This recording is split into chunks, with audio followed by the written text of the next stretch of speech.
Remember, curve जो है वो इकोनॉमिक्स का एक एसेंशियल हिस्सा है।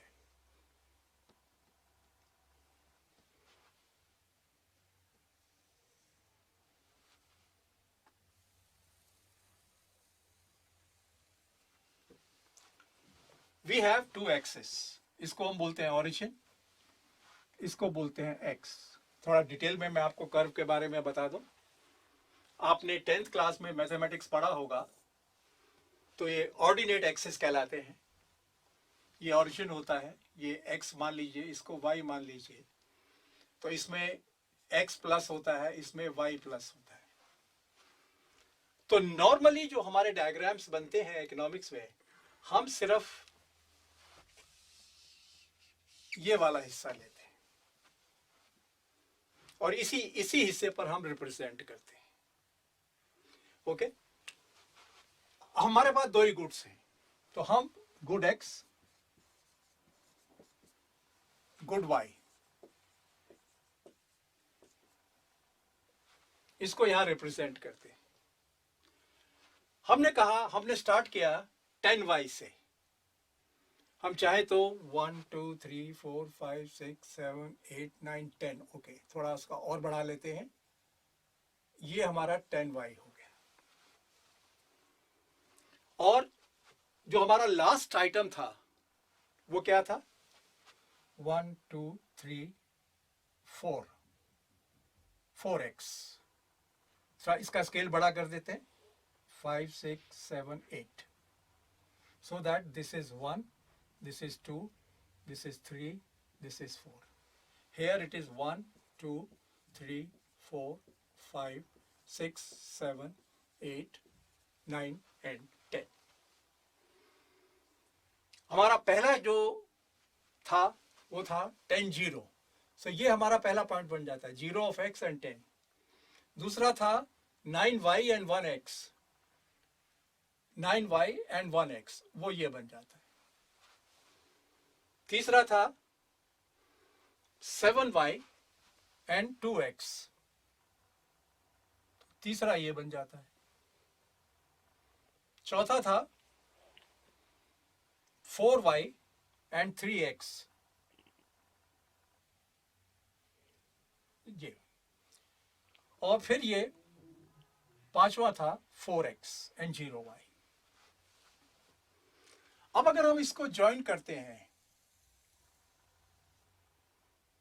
तो ये ऐसी शेप बनती है, एग्जैक्टली ये थोड़ा इसकी ऐसी शेप बनती है। इस शेप को हम बोलते हैं कॉनकेव। इस शेप को हम बोलते हैं कॉनकेव।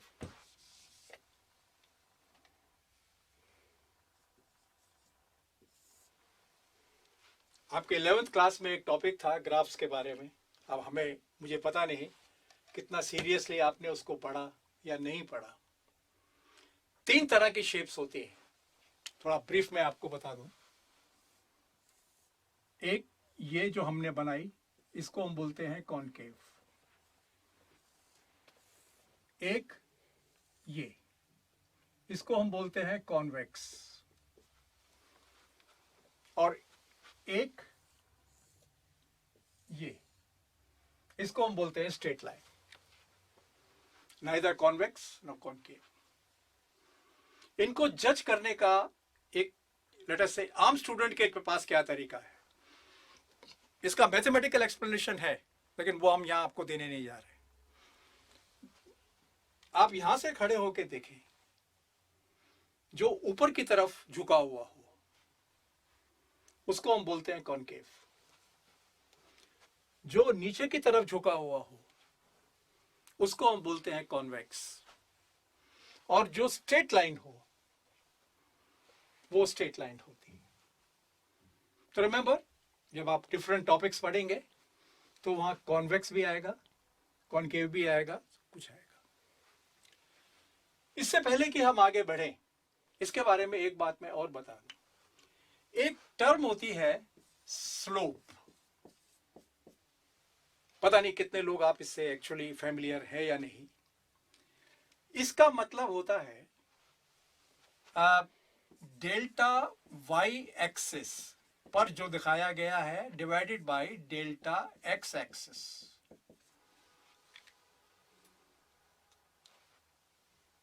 अगर मान लीजिए आप, जैसे ये एक आपका कॉम्बिनेशन है,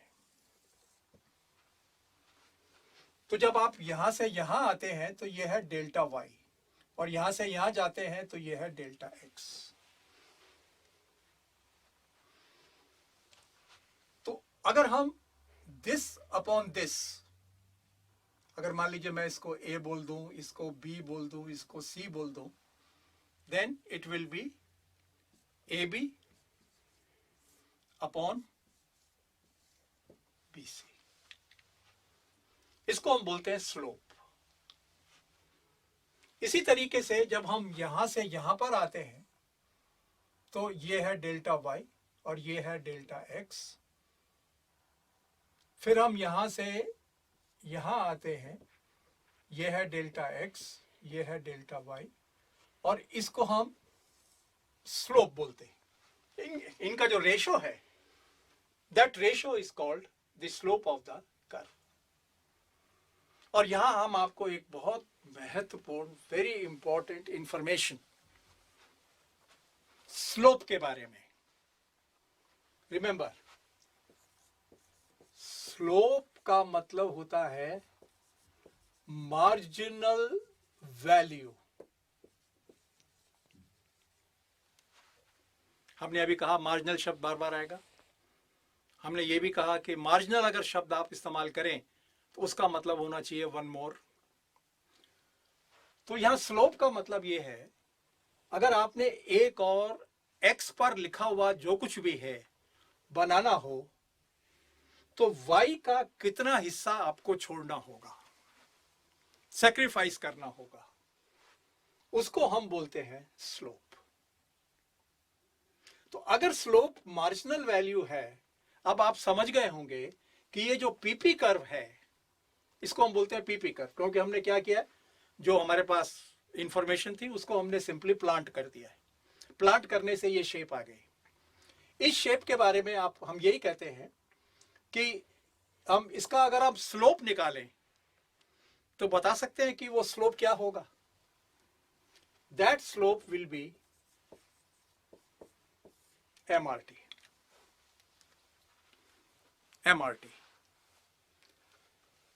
अब आप बता सकते हैं कि ये स्लोप बढ़ रहा है या घट रहा है, या वो उतना ही है। Simple mathematics.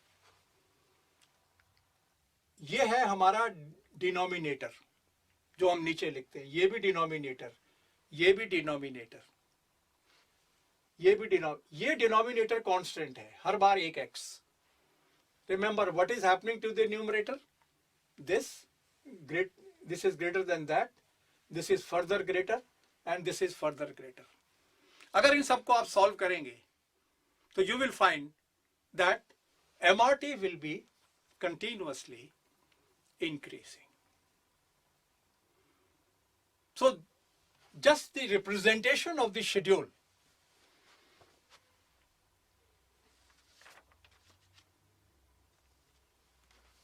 is the PP curve। Okay अच्छा, अब इसके बारे में कुछ और बातें। We now come to another aspect of production possibilities curve। इस कर्व की विशेषता क्या है? उसके लिए जो हम शब्द इस्तेमाल करते हैं इकोनॉमिक्स में, प्रॉपर्टीज, ये मैथमेटिक्स में ये शब्द बार बार आता है, प्रॉपर्टीज ऑफ इक्वेशन और फंक्शन और what ever it may be. तो इसकी प्रॉपर्टीज क्या है, व्हाट आर इट्स प्रॉपर्टीज? इसकी बेसिकली दो प्रॉपर्टीज हैं। एक downward sloping,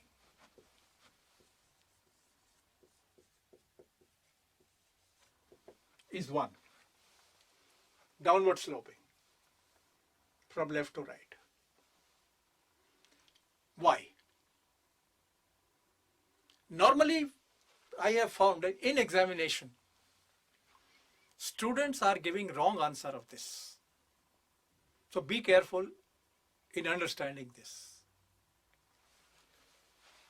Remember, I have gave you 3 shapes.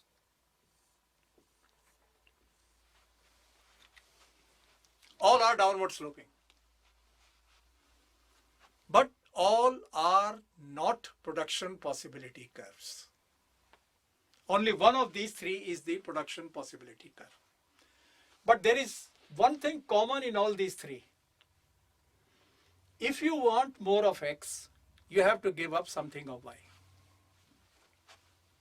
If you want more of x, you have to give something of y. If you want more of x, you have to give. So downward sloping y.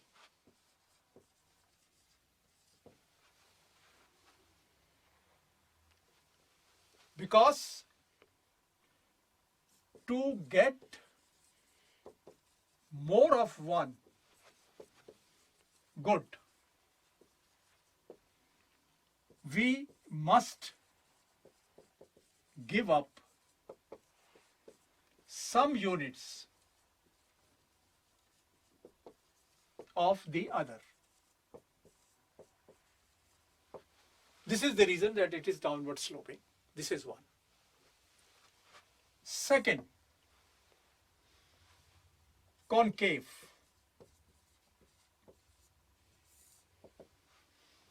Now, concave means slope is increasing.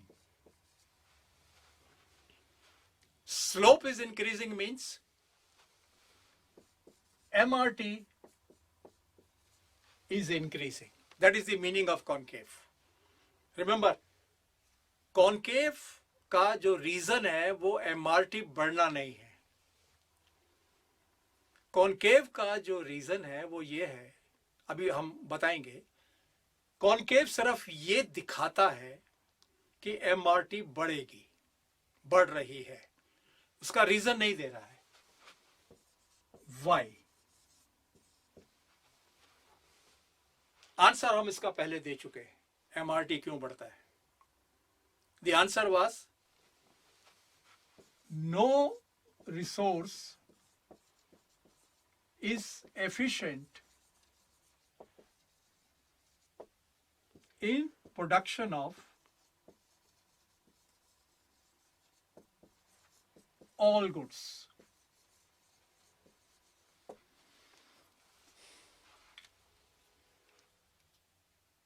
Therefore, what we have to do? Every time we want to produce more of X, every time we want to produce more of X, we have to go on sacrificing more and more of Y. That is what explains why it is concave. So there are 2 properties of production possibility curve. One, it is downward sloping. Second, it is concave.